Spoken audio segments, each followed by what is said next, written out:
Welcome, I'm John Barber, the founder of the Campaign for UK Fiscal Responsibility.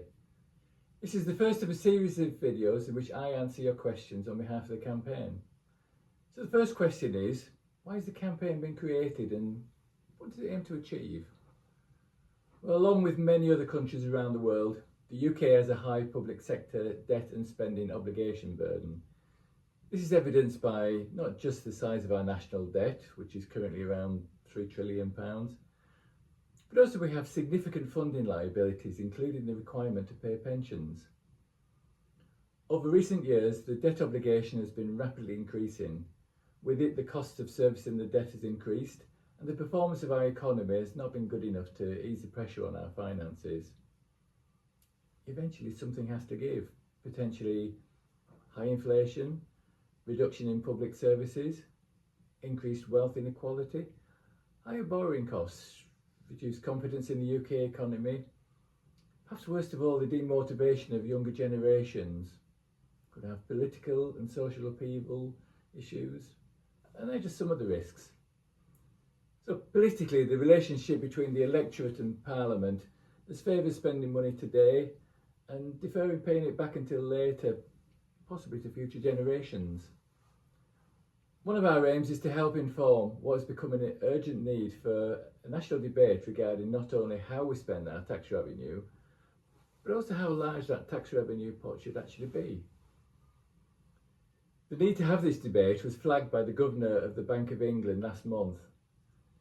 Typically, with the need to increase defence spending, can we actually afford to allocate resources to welfare spend in the way that we currently do?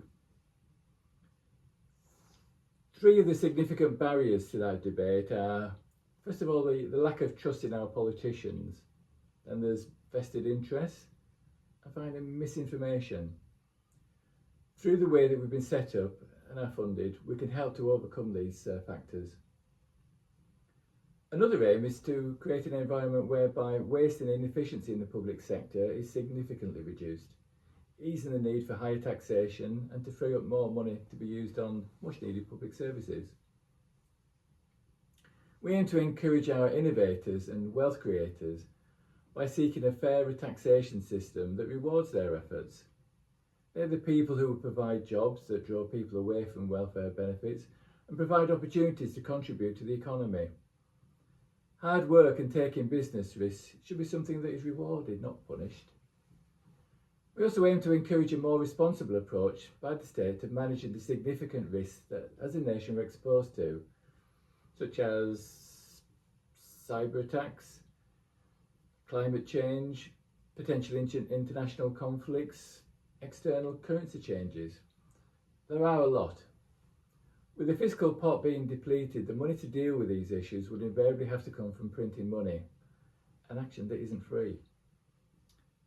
Since our launch last summer, it's clear that many people are concerned about the state of the public sector finances. We give those people a voice without any political bias or allegiance and without external influence from any vested interest campaign funders. We aim to support MPs and prospective MPs from any established party who clearly are in tune with adopting a responsible approach to managing our public sector finances. So that's a very brief overview. Information about who we are and how we are funded will follow in another video. Thank you for watching.